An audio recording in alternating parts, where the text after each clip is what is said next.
privilegio para mí estar con ustedes en esta noche. Como mencionó Jorge al inicio, no esperaba estar este año en Eclesia, no porque no quisiera, sino porque mi visita al Perú en este año fue una visita no planeada. Vine a renovar básicamente mi residencia en Inglaterra, y mi viaje se extendió más de lo que yo esperaba en un inicio.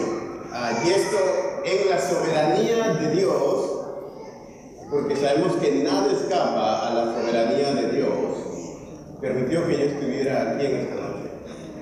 Y en la soberanía de Dios, Él permitió que tú estuvieras aquí en esta noche. Y si creemos que Dios ordenó todas las cosas antes de que el mundo mismo fuera fundado, entonces el día de hoy el Señor lo ordenó antes de la fundación del mundo. Y con esto en mente es que quisiera discutir o conversar con ustedes, exponer con ustedes el tema que me ha tocado en esta noche, que es la teología de las doctrinas de la gracia.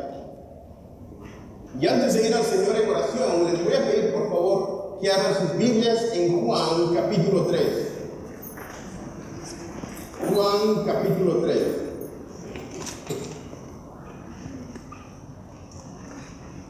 Verso 11.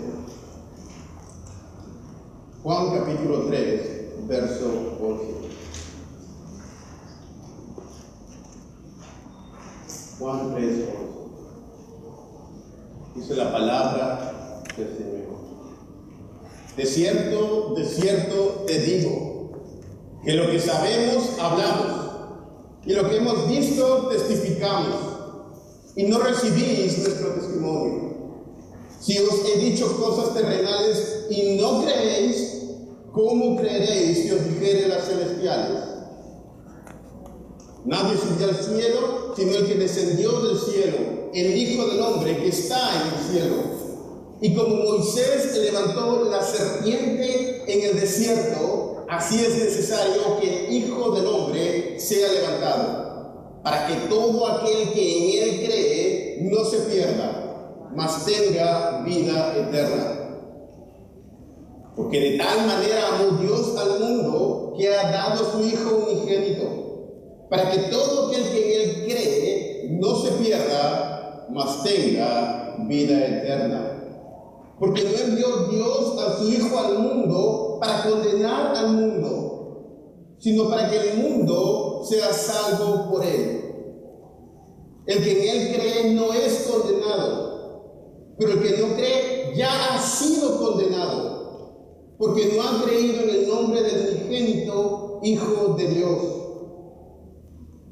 Y esta es la condenación, que la luz vino al mundo, y los hombres amaron más las tinieblas que la luz, porque sus obras eran malas. Padre, te pido que tu Espíritu Santo hable a nosotros en esta noche. Señor, yo te pido que a pesar de lo que soy, tú me uses en esta noche.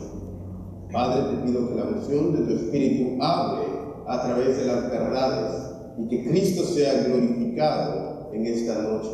Ayúdanos a amarle más, a apreciar la belleza de nuestra salvación y a atesorar cuán radicalmente perdida y completamente digna de lástima es nuestra condición en este mundo sin ti.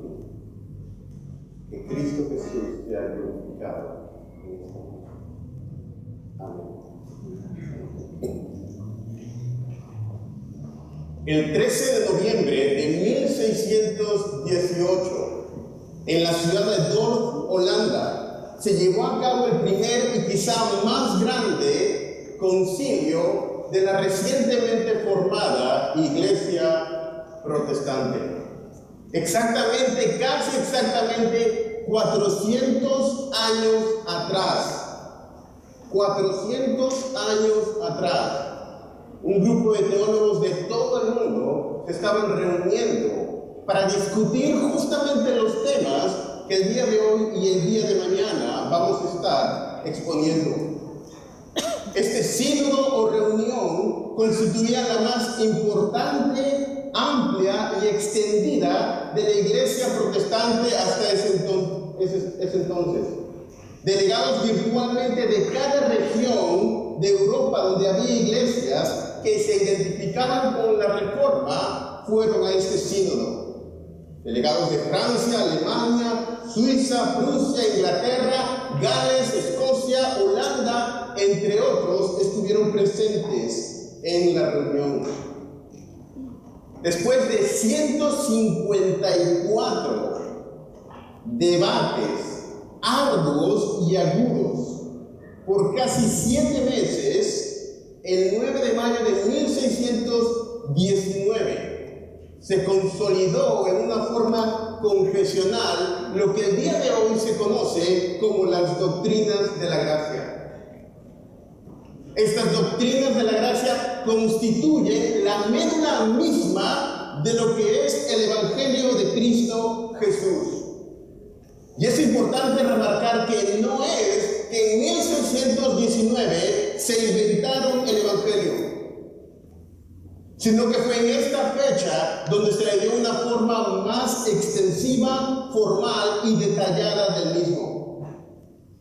Tampoco es cierto que esta postura era una postura minoritaria dentro de las iglesias protestantes en esta época. De hecho, fue todo lo contrario.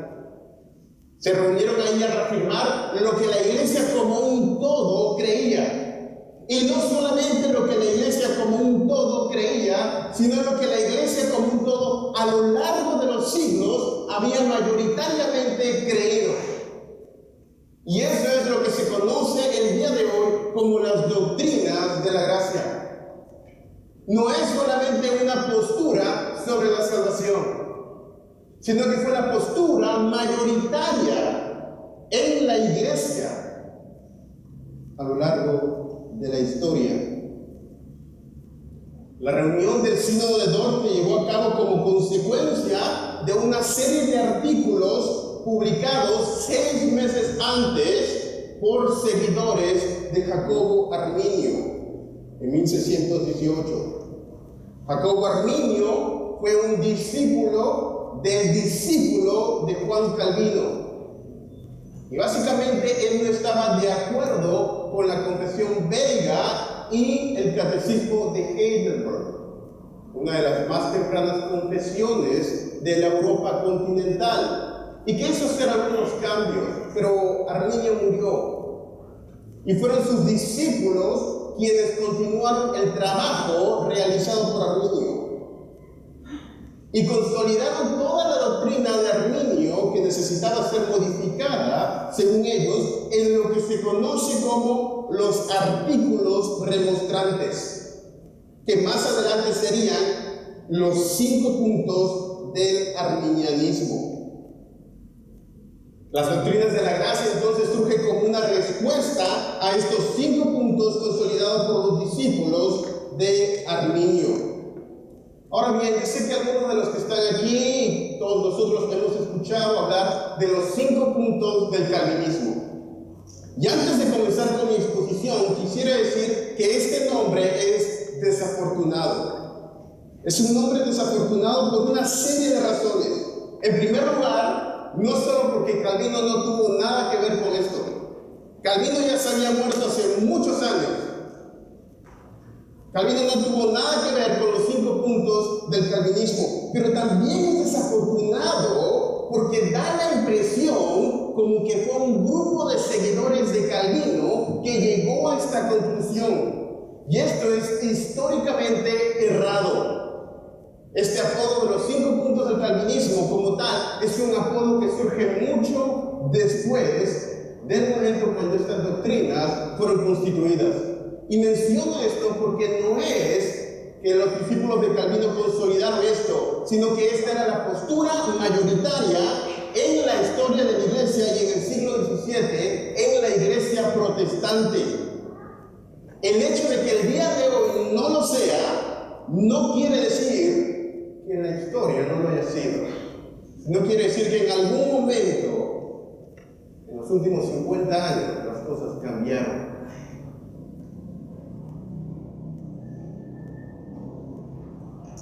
Ahora, quizá algunos de los que están aquí estén pensando, bueno, Daniel, eso pasó hace 400 años en Holanda, ¿verdad? Pasó hace 400 años en un idioma diferente, en un país diferente, ¿y qué importa eso para mí el día de hoy? Eso ya se murieron, ¿verdad? ¿Qué importancia tiene las doctrinas de la gracia o el signo de Dios para nosotros, peruanos, viviendo en el siglo XXI, hablando en un idioma completamente diferente? ¿Acaso no tenemos la Biblia? ¿Y la Biblia no es suficiente? ¿Para qué necesitamos estudiar esto? ¿Acaso la Biblia no es suficiente? No. Creo que una de las concepciones más cerradas del día de hoy es confundir la suficiencia de las Escrituras con la exclusividad de las Escrituras. El hecho de que la Biblia sea suficiente para la salvación del hombre y para conocer a Dios no quiere decir que exclusivamente voy a estudiar la Biblia por mí solo. Si no, no estarías aquí en esta noche. Si la Biblia fuera exclusivamente. Y tampoco leerías otros libros cristianos. De hecho, Dios mismo dio la manera como la Biblia debe ser interpretada y leída. Y él menciona en Efesios 4, Dios mismo dio maestros para la edificación de la iglesia. Y estos maestros no son solamente maestros que están vivos en la actualidad, sino también maestros que ya murieron. Y es esa la importancia de estudiar aquellos grandes hombres de Dios que consolidaron lo que el día de hoy creemos como cristianos evangélicos protestantes. Más aún, hay un punto de radical importancia aquí. Porque si yo te pregunto qué es herejía y qué no lo es, ¿cómo definirías eso? Si yo te digo alguien que niega la Trinidad, ¿es un hereje? ¿Sí o no? ¿Y por qué lo es? ¿Y alguien que niega la divinidad de Cristo es un hereje? ¿Sí o no? ¿Y por qué? ¿Alguien que niega la Trinidad es un hereje? ¡Amén! Muéstrame el verso de la Biblia donde lo dice. ¿En qué verso de la Biblia se menciona específicamente que el Padre, el Hijo y el Espíritu Santo, los tres son Dios de la misma sustancia, pero son personas diferentes, inconfundibles, inseparables de la misma sustancia? ¿En qué parte de la Biblia se menciona que el Hijo es una persona con dos naturalezas, indivisibles, inseparables, inconfundibles? Bueno, en ninguna. Fue una consolidación doctrinal que el día de hoy la tomamos por sentada, pero surgió a lo largo de la historia de la iglesia. Y el riesgo con esto no es menor. El riesgo con esto es que, por ejemplo, algo que por 1980 años, como el movimiento apostólico, fue considerado como herejía y estuvo en la médula misma de la reforma con el sacerdocio de todos los creyentes, que fue uno de los documentos fundacionales de la iglesia protestante. El día de hoy, muchas de las iglesias que se llaman protestantes aceptan algo que por casi 2000 años fue considerado como herejía. ¿Y qué te lleva a pensar que el día de mañana o en 100 años de ahora, aquello que tú piensas que está completamente errado, lo llamen como correcto? ¿Es que acaso no nos damos cuenta hasta qué punto doctrinalmente nuestras iglesias se están alejando de la enseñanza de la Escritura y de la enseñanza que como iglesia protestante nos identifica en nuestra médula misma? ¿Cuál es la importancia de las doctrinas de la gracia? ¿Cuál es la teología de las doctrinas de la gracia? Creo que podemos formular la pregunta de otra manera. En lugar de preguntar cuál es la importancia o la teología de las doctrinas de la gracia, creo que podríamos hacer la pregunta de otra manera, y es: ¿de quién depende en última instancia la salvación del hombre? ¿Depende exclusivamente de Dios? ¿Depende exclusivamente del hombre? ¿O es una mezcla entre Dios y el hombre? Y esto es lo que está en el fondo de las doctrinas de la gracia y al punto que quisiera apuntar en esta noche. Creo que todos hemos escuchado de Pinocho y Geppetto, ¿verdad? Después de la Biblia, la historia de Pinocho ha sido el libro más traducido en casi 260 idiomas. Más de 80 millones de copias han sido vendidas. Y se conoce como un cuento o un relato de conocimiento popular. Lo interesante de Pinocho es que describe la naturaleza humana. Pinocho te describe a ti y a mí. Y aquellos que están familiarizados con la historia, que espero que sean todos, bueno, Pinocho es una marioneta que quería ser un niño de verdad. Y esta marioneta no tiene voluntad propia, sino que es controlada por los hilos del titiritero, que le hace hacer lo que el titiritero quiere que haga y lo que le hace decir lo que el titiritero quiere que diga. Pero Pinocho quiere convertirse en un niño que tenga libre albedrío y no esté controlado por el titiritero. Y yo creo que a veces tenemos esta noción de las doctrinas de la gracia y de Dios. ¿Somos nosotros los seres humanos marionetas, manejadas a la merced de una potencia divina que nos hace hacer lo que Él quiere que digamos? ¿O es que en verdad tenemos libre albedrío? ¿O es que en verdad tenemos libertad para actuar de acuerdo a nuestros propios deseos, sentimientos y razonamientos? La respuesta de la teología cristiana a lo largo de los siglos ha sido un rotundo sí. Y la respuesta de la iglesia protestante es un rotundo sí. Tenemos libertad para actuar de acuerdo a nuestro intelecto, a nuestros sentimientos y a nuestra voluntad. De tal manera que cuando yo decido A y no decido B, lo estoy haciendo porque yo elijo hacerlo, porque quiero hacer A, porque mi razonamiento me dice que lo haga y mi voluntad me dice que lo haga. Esto es lo que afirma la doctrina protestante ortodoxa. Sin embargo, aquí viene el punto medular, y es este: que la pregunta no es si el ser humano puede venir a Dios, sino la pregunta es: ¿quiere hacerlo?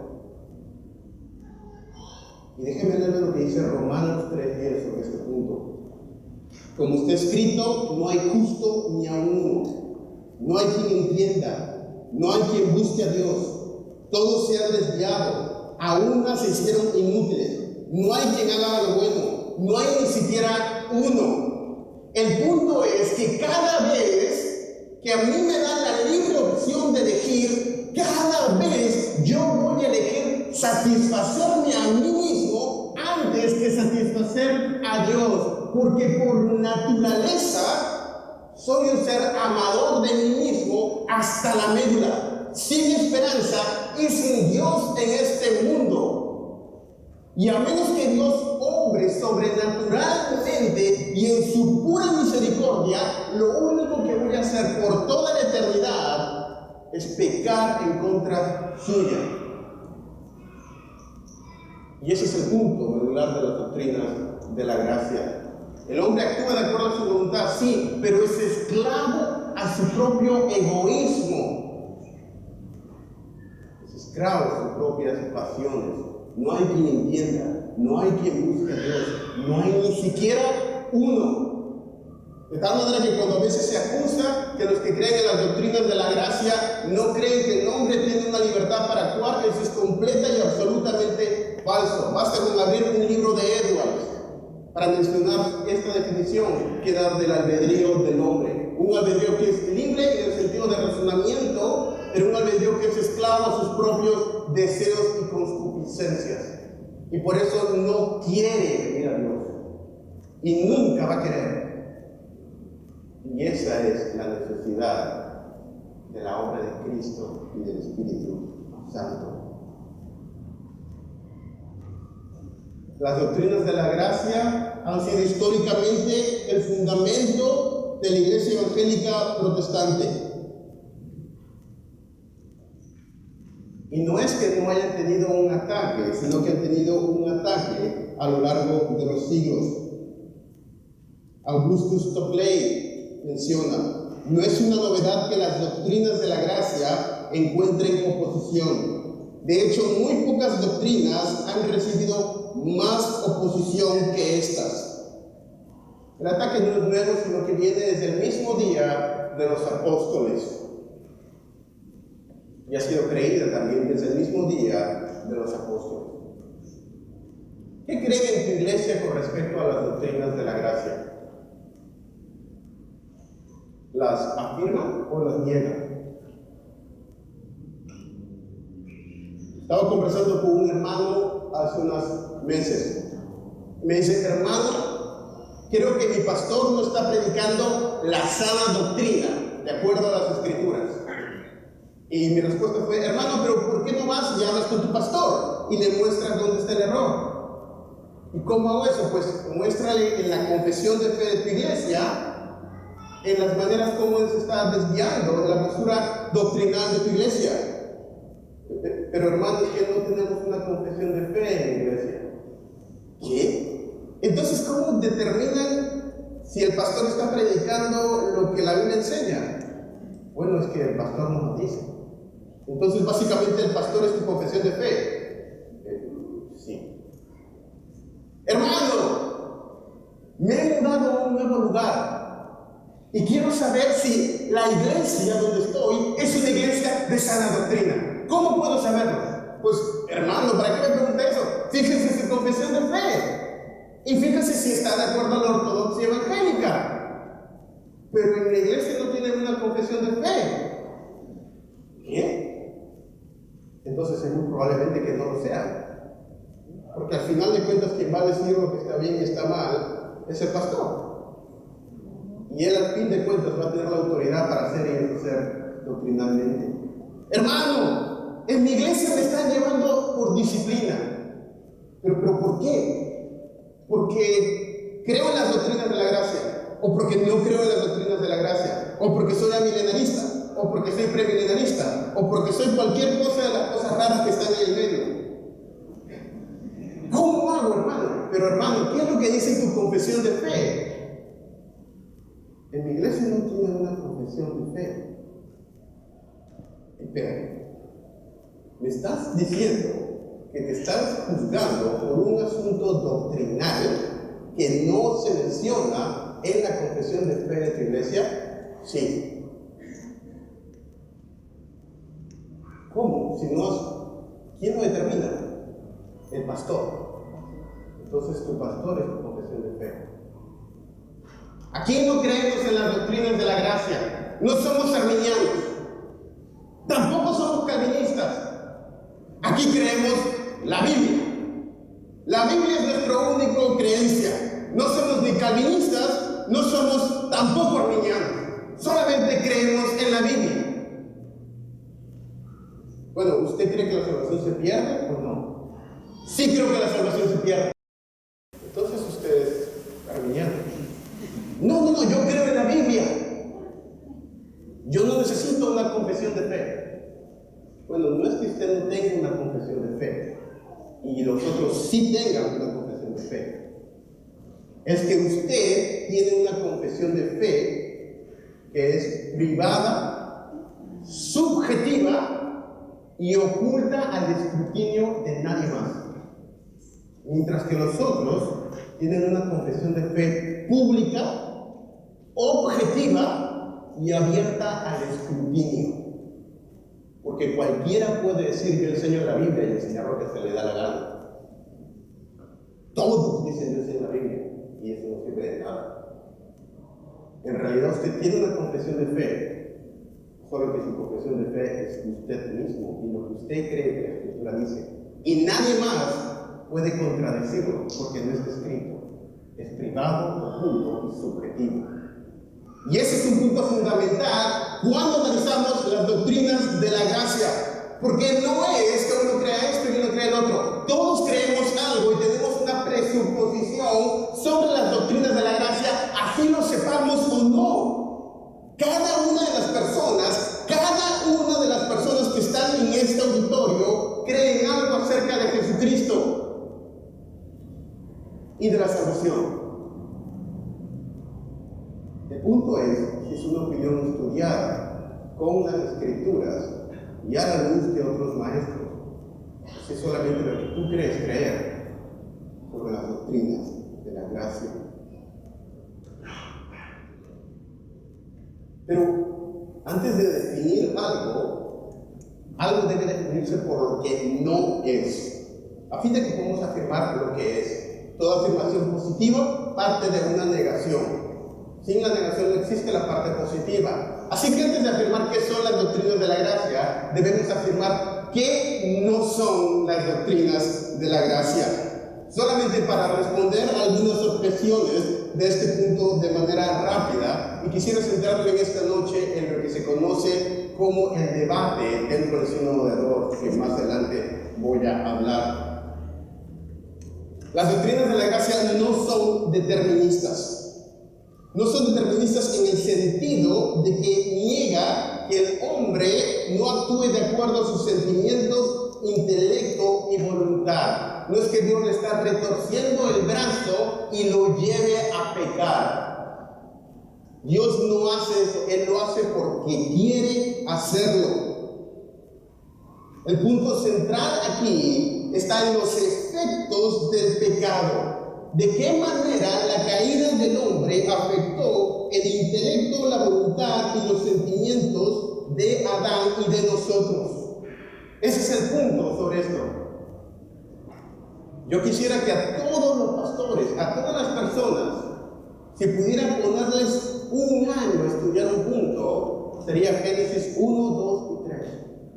Y creo que la discusión más relevante para este punto está en Génesis 2 y 3.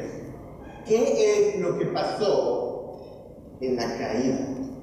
¿Qué es lo que ocurrió cuando Adán comió de ese fruto? Tu interpretación de ese punto es vital para el entendimiento del resto de tu teología. No es una creencia intelectual por sobrereacción, no es un mero sentimiento intelectual. Una persona puede creer en los 5 puntos del calvinismo e irse derecho al infierno con su confesión de fe debajo de la mano. No es solamente un mero intelectualismo. Y hay muchos cristianos que llegan a la convicción de las doctrinas de la gracia y usan este conocimiento para inflar su orgullo y denigrar a otros creyentes, autoexaltándose de manera orgullosa, evidenciando de esta manera no solo su inmadurez, pero quizá el hecho de que nunca realmente creyeron en aquello que dicen predicar. Déjame citarle lo que dice George Whitefield sobre este punto. En estos últimos 6 meses he estado leyendo par en par los diarios de George Whitefield y los diarios de John Wesley. Y si tienes tiempo, léelos. Si quieres realmente humillarte, lee estos libros. Yo te aseguro que no va a pasar más de 1 hora sin que estés en lágrimas. Pero déjame leer esta cita de George Whitefield. Dios estuvo complacido de que abriera mi boca en contra tanto de ministros como creyentes entre los disidentes, quienes sostienen la verdad, pero con injusticia. Se contentan solamente con un débil y especulativo conocimiento de las doctrinas de la gracia, pero nunca experimentan realmente el poder de ella en sus corazones. El poder de Dios. Si hay algo que vemos a lo largo de la historia de la iglesia, es que han sido los hombres que han afirmado las doctrinas de la gracia quienes han sido grandemente usados por Dios. Y no digo que aquellos que no lo afirmaban no han sido usados por Dios, pero decir que es solamente una creencia intelectual es absolutamente falso. No es contrario al evangelismo. Quizá de todas las objeciones a las doctrinas de la gracia, esta es la más descabellada. Porque fueron justamente estas doctrinas las que promovieron los movimientos evangelistas y misioneros más grandes de la historia del cristianismo. No fue el arminianismo lo que impulsó el movimiento misionero del siglo XVIII, sino el calvinismo y las doctrinas de la gracia. Esto fue lo que impulsó a personas como William Carey, Hudson Taylor, David Rainet, el movimiento estudiantil, entre otros, a hacer misiones. Esta doctrina fue lo que avivó la llama del evangelismo y de la unción del Espíritu Santo en predicadores como George Whitefield, Charles Spurgeon y Martin Lloyd-Jones. ¿Pero por qué? ¿A qué se debe esto? Bueno, en primer lugar, es a la necesidad de la salvación.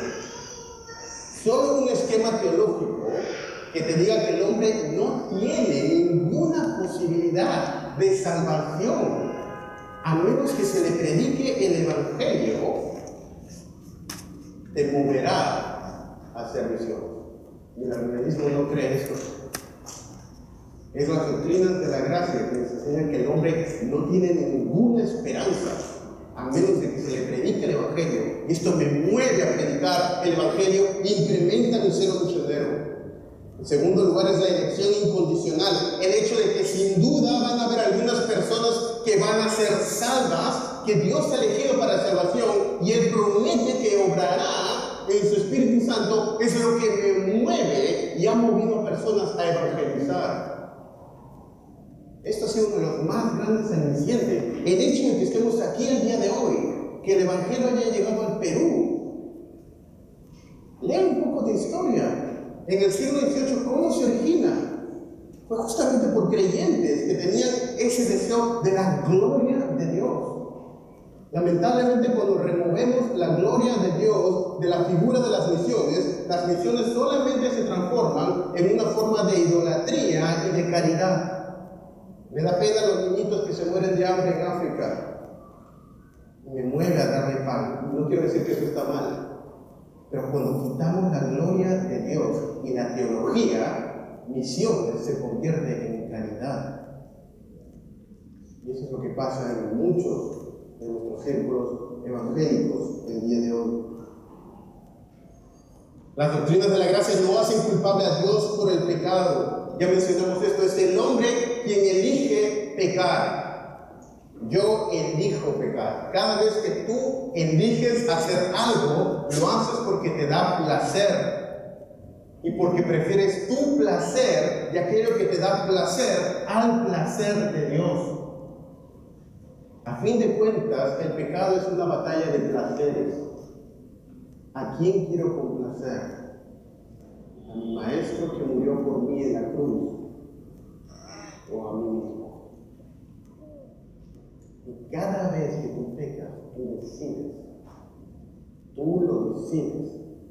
Y tú dices, yo quiero mi placer. Porque este pecado me da más placer que tú, Jesucristo. Y eso está en la raíz misma del pecado. Tampoco es una creencia minoritaria, como ya mencionamos. Mucho menos una doctrina reciente.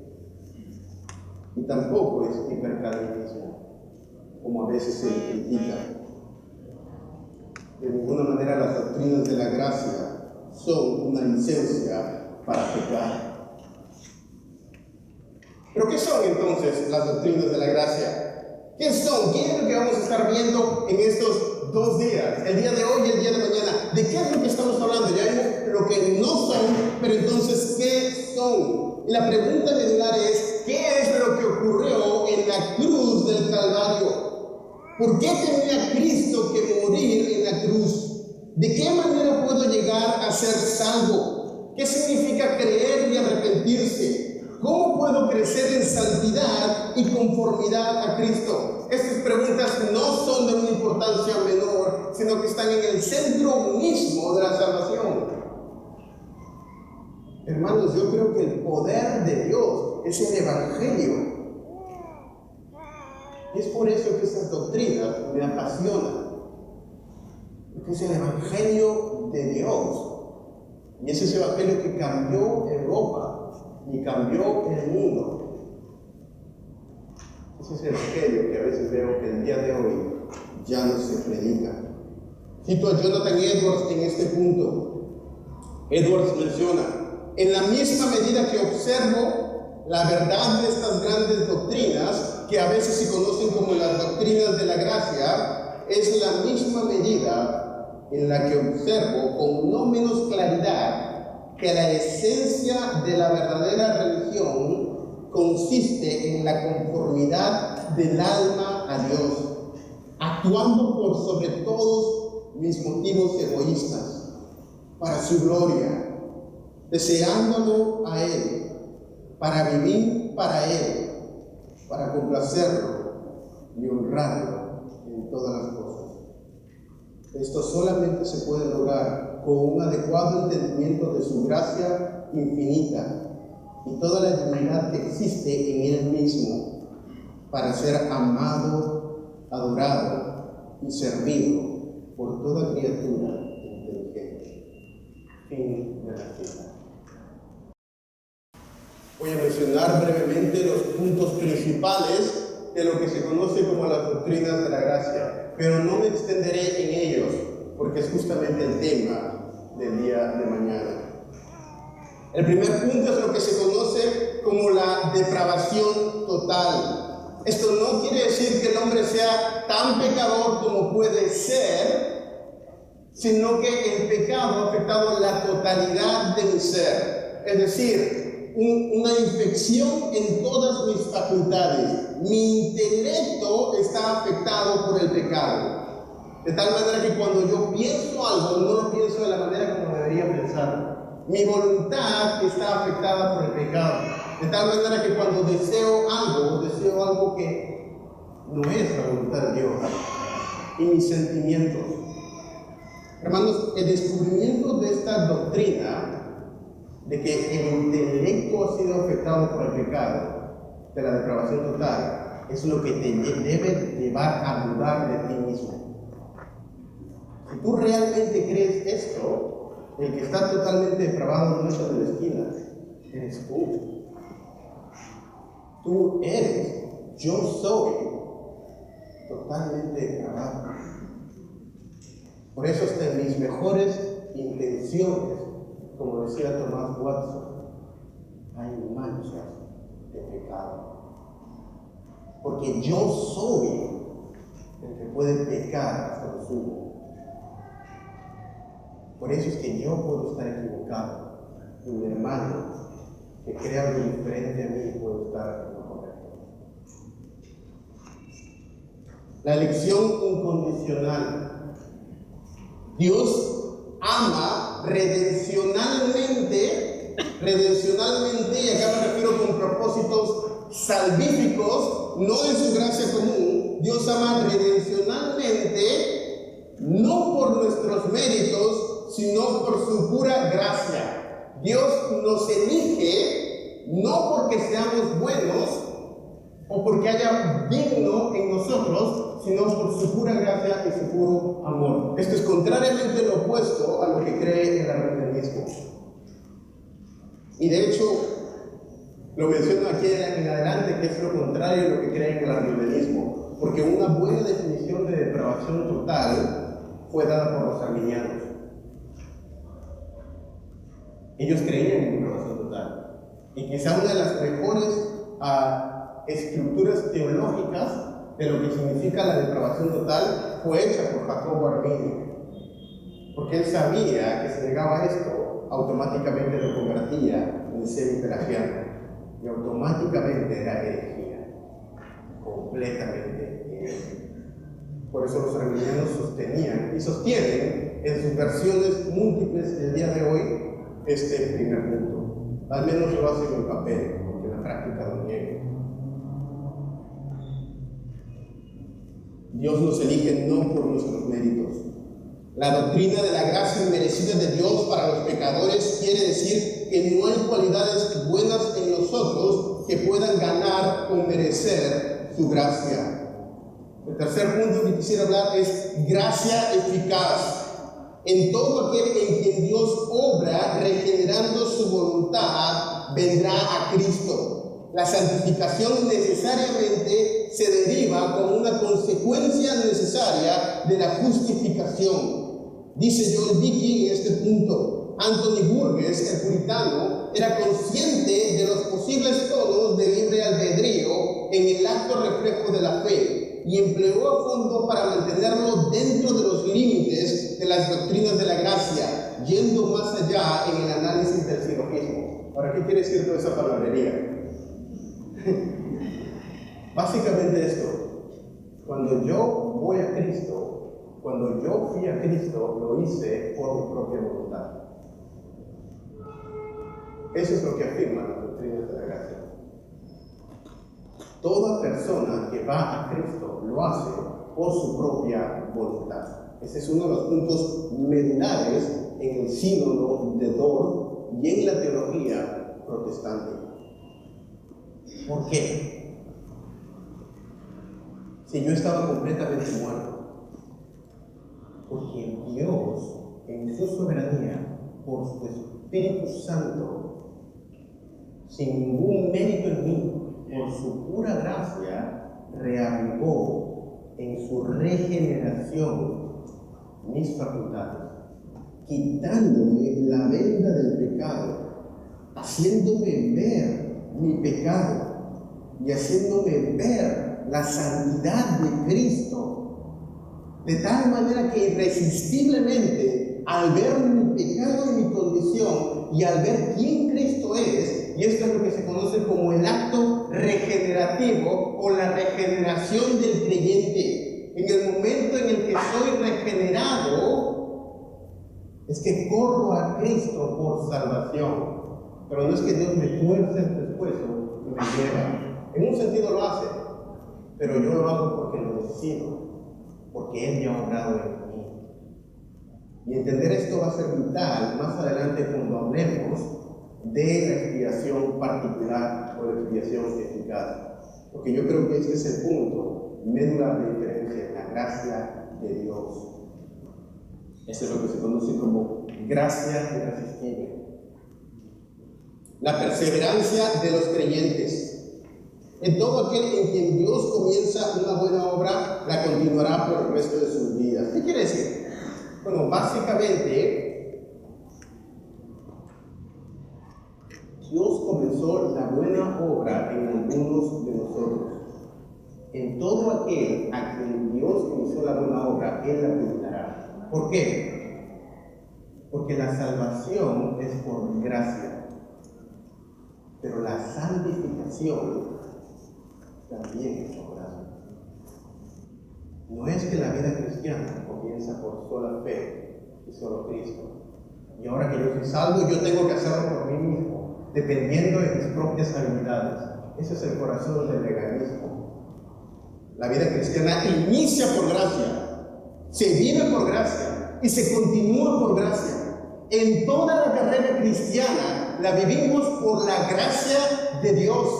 Eso no quiere decir que no somos responsables, pero sí quiere decir que Dios se va a asegurar que todos aquellos en quien Él ha elegido, Él le va a dar los medios de gracia para que perseveren.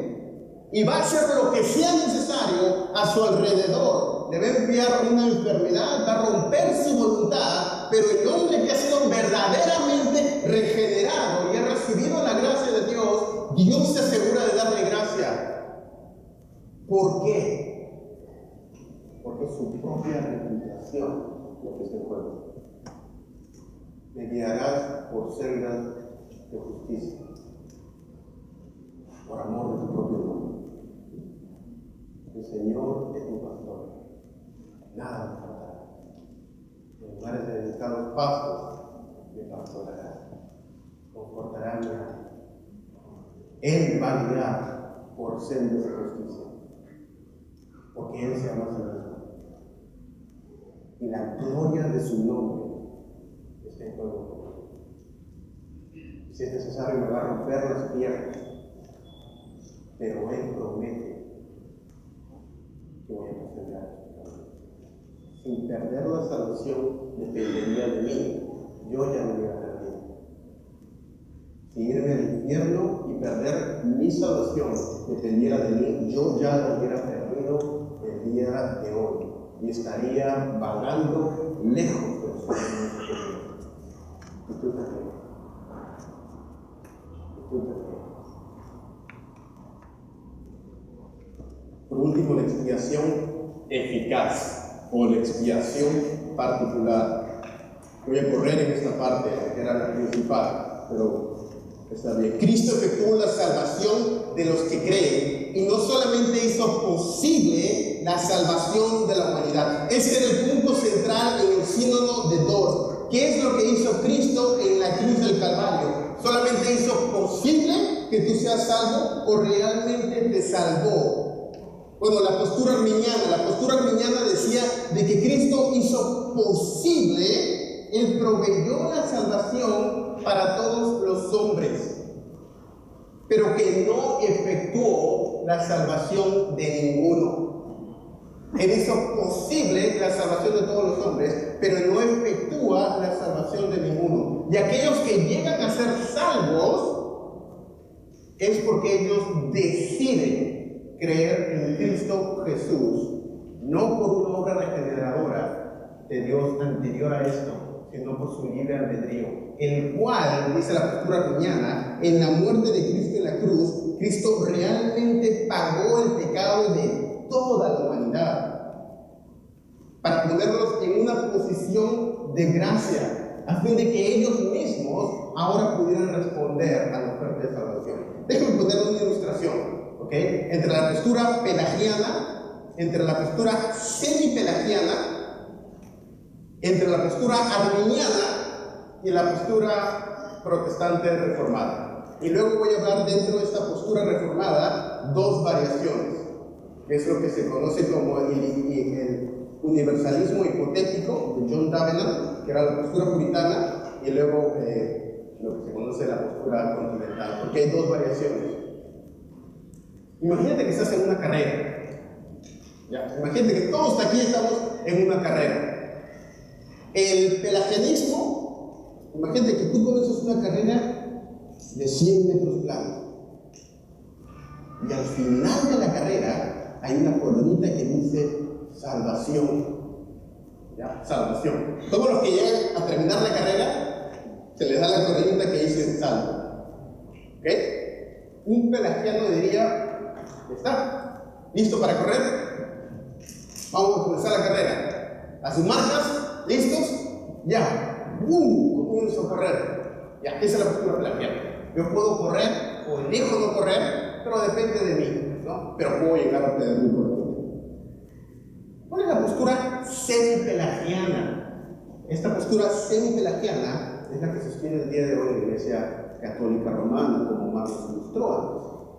Yo estoy en una silla de ruedas y es recontra difícil llegar, y de hecho no voy a llegar, pero puedo avanzar un poquito en mi silla de ruedas, ¿no? Pero me duelen los brazos, soy muy débil, pero ahí le puedo intentar, ¿no? Básicamente, a los que se ayudan a sí mismos, Dios les ayuda, ¿no? Entonces viene Cristo con el Espíritu Santo y me ayuda un poquito, ¿no? A llevar la silla de ruedas, de tal manera que entre los dos lo hacemos. Yo me estoy esforzando, pero tú también me estás ayudando. Y luego estamos viendo la carrera y llego a la coronita y me dan mi coronita de salvación. Esa es la postura semipelagiana. Eso es herejía. Eso es herejía. Y siempre ha sido aceptado como herejía. Y las iglesias evangélicas que a día de hoy toman esa postura es herejía. Eso es herejía. Ahora viene la postura arminiana. El hombre está muerto, ahí tirado, no tiene vida, es un cadáver básicamente, ¿no? Por más de que le hagan, no va a responder, ¿no? Está ahí tirado, muerto, no puede moverse ni un centímetro más cerca de la meta. Pero Cristo muere por él. Y muere por todos. Y en ese acto de morir, todos se ponen de nuevo de pie. Y están listos para correr la carrera. Y ahora ya pueden correrla o pueden decidir no correrla. Pero ya depende de él decidirlo. Eso sería más o menos a la postura arminiana. Ahora venimos a la postura protestante. Igual que la postura arminiana, el hombre se encuentra muerto, ha inspirado, no puede hacer nada. Pero la muerte de Cristo es suficiente para todos. Dios podría, si Él quisiera, salvar a toda la humanidad. No hay nada en el sacrificio de Cristo que sea inefectivo. Pero Dios, por su pura gracia, elige obrar en algunos y regenerarlos. De tal manera que ahora ellos van a ir hacia Cristo y van a ser salvos. Pero sin esa obra regeneradora de Dios, Él seguiría completamente muerto.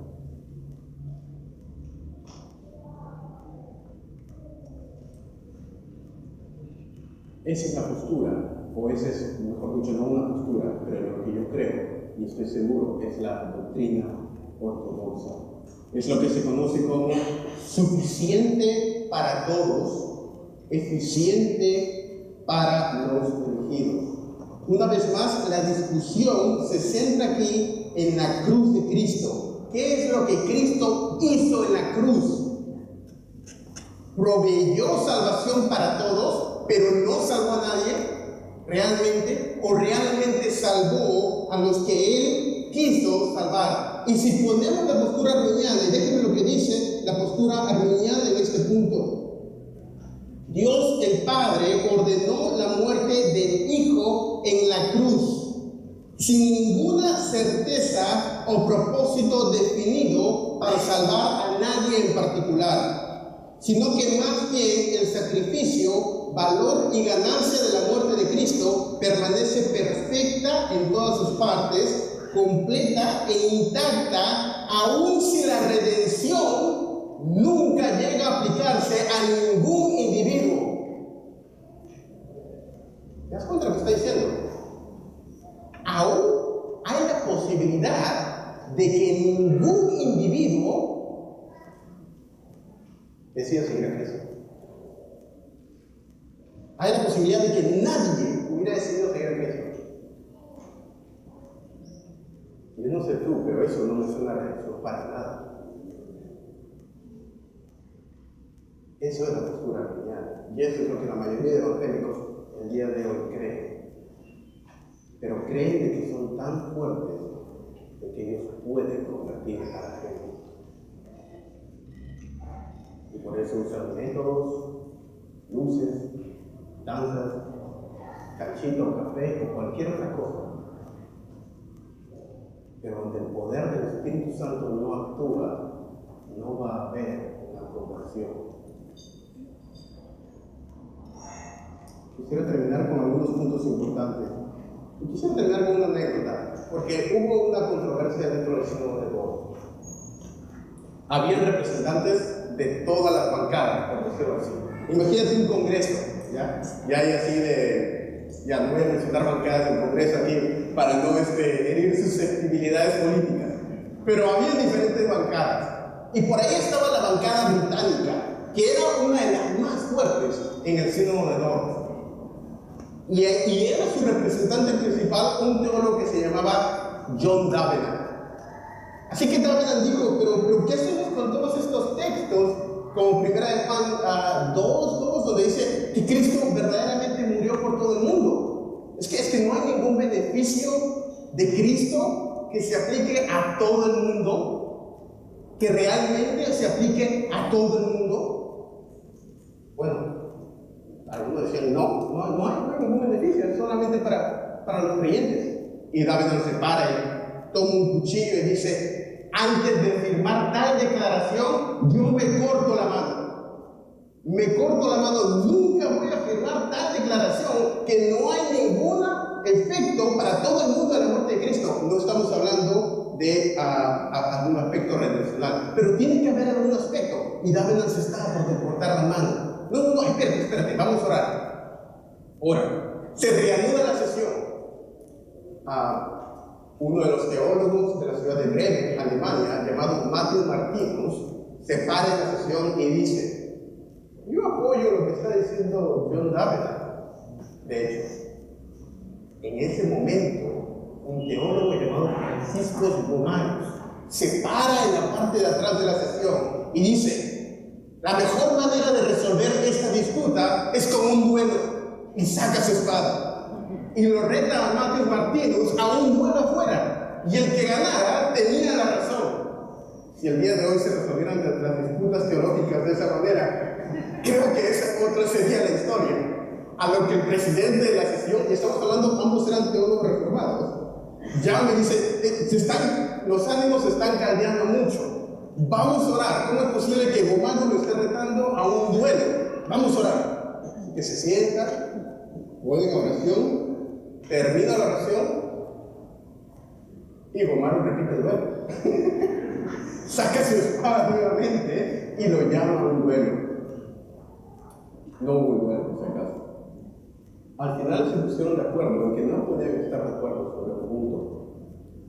Y es lo que a veces se llama los 4 puntos y medio, que en realidad yo le llamo los 5 puntos, que se conocen como el universalismo hipotético de John Davenant, que fue la postura tomada por los teólogos británicos, aunque firmaron la declaración del Sínodo de Tours.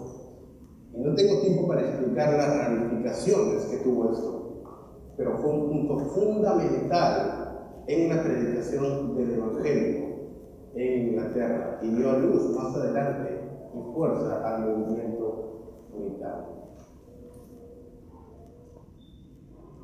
Otro día les voy a explicar en qué consistía exactamente la variación de John Davenant sobre este punto.